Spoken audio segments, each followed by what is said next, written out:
Good morning. Today we are going to start with chapter 3. Chapter 3 of BNS relates with general exceptions. Section 14 to section 44. These many sections are there in chapter 3 which tell about, or you can say these are the examples of the general principle actus non facitrium nisi mensitria.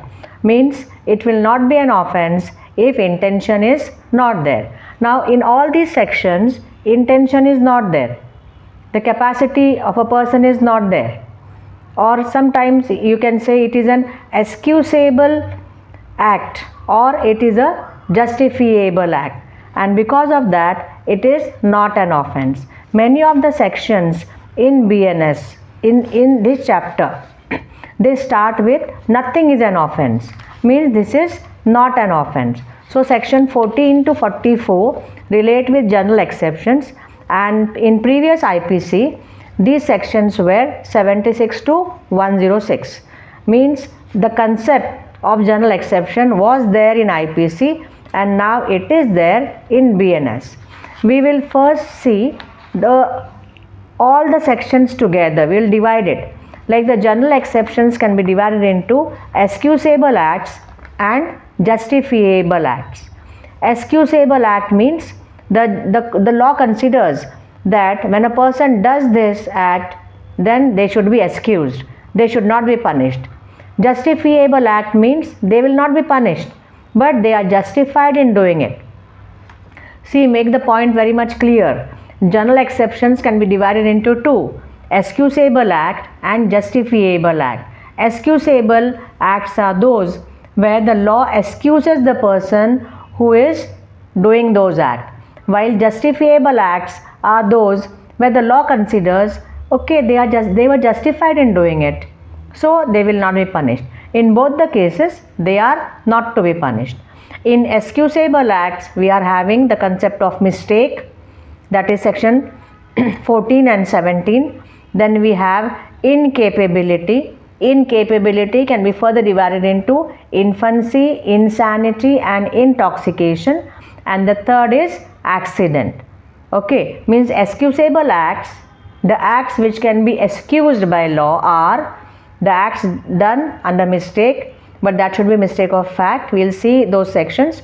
Then the second is incapability. They are not having the capacity because they are infant or they are insane or they are intoxicated. Okay, and the third is what? Accident. These are excusable act. Law considers them as to be excused. These are not to be punished.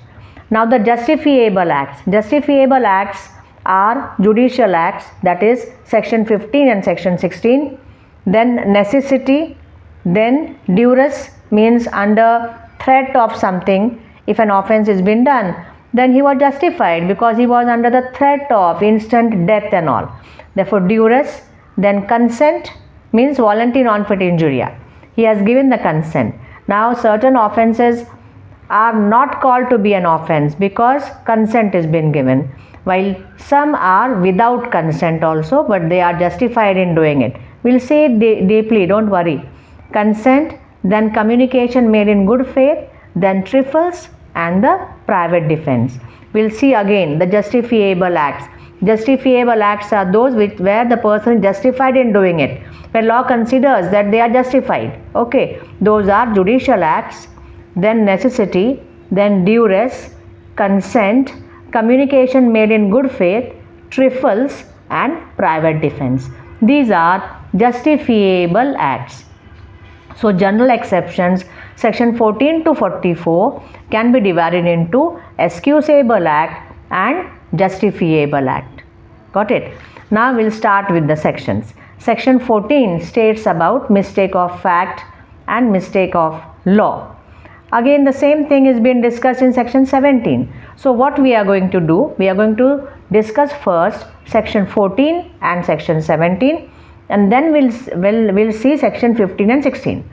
Nothing is an offense. Section 14. Nothing is an offense which is done by a person under mistake of fact, not under mistake of law, by a person who is bound by law in doing it, and he is doing it in good faith. Here, bound by law, a person who is bound by law does a mistake of fact, but does not do a mistake of law. While doing it, he is doing in good faith. Then nothing is an offense. That is not an offense. Now section 17. Section 17 is also having similar type of word, but only one thing is different, that here the word justified by law is used. Like nothing is an offense which is done by a person under mistake of fact, not mistake of law, in good faith, and while doing it he was justified by law in doing it. So nothing is an offense. Section 14 and section 17 relate with, or they are based on a principle called as ignorantia facti excusat. Ignorantia juris legis non excusat means ignorance of fact can be excused, but ignorance of law cannot be excused. Why ignorance of law cannot be excused? Because there is a presumption that you should know the law. When you enter into any country, it is your duty that you should know the law of that country. And we when we are living in our country, you are bound to know your law.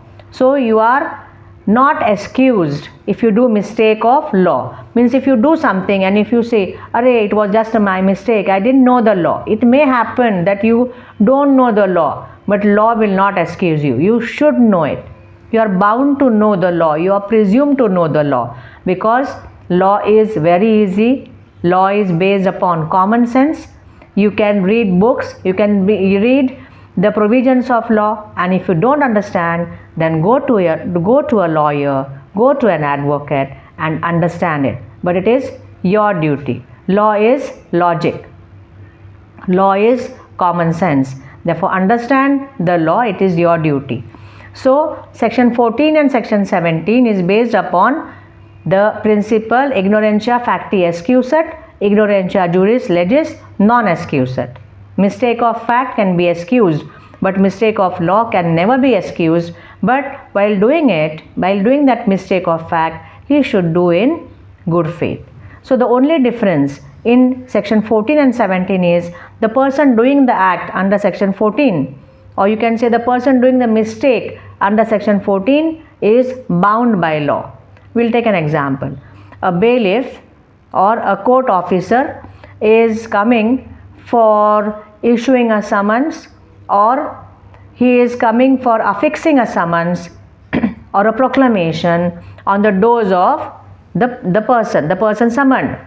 So he comes there, he is asking the people, the neighbors, that where is the house of the defendant, or you can say the judgment debtor.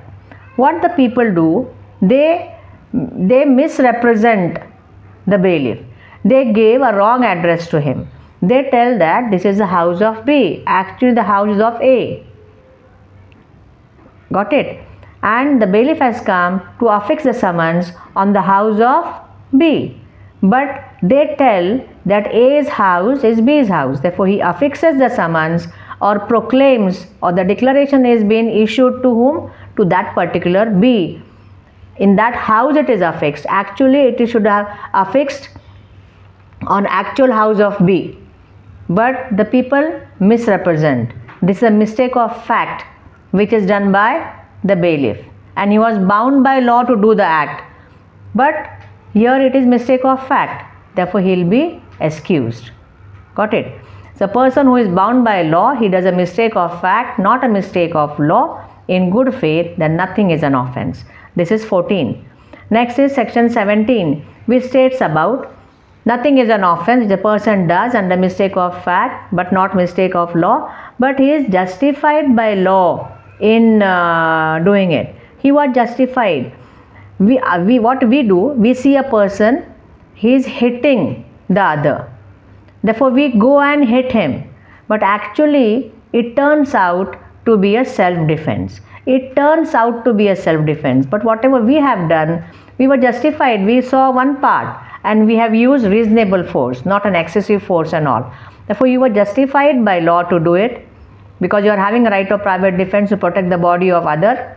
Moreover, here you have done just a mistake of fact, not a mistake of law. You have not exceeded your powers and you are in good faith. One more famous case is there, R versus Tolson. Here the lady is charged for bigamy by her husband, by a former husband. But what actually had happened, her husband had gone on a voyage and he never returns back. She searches her husband. She waits for him for 7 years and thereafter she gets married. The marriage is well known by all the people. That is not like she has concealed it. And after her second marriage, the first husband comes and he is filing a case against her for bigamy. Law has stated here, the law has held here that this is mistake of fact, not mistake of law. She was waiting for 7 long years and she had searched for a former husband and now she has got married. There is no offense. She has not done any kind of bigamy. Got it? Ignorantia facti excusat. Ignorantia juris legis not excusat. Okay. Bye bye. See you in the next video.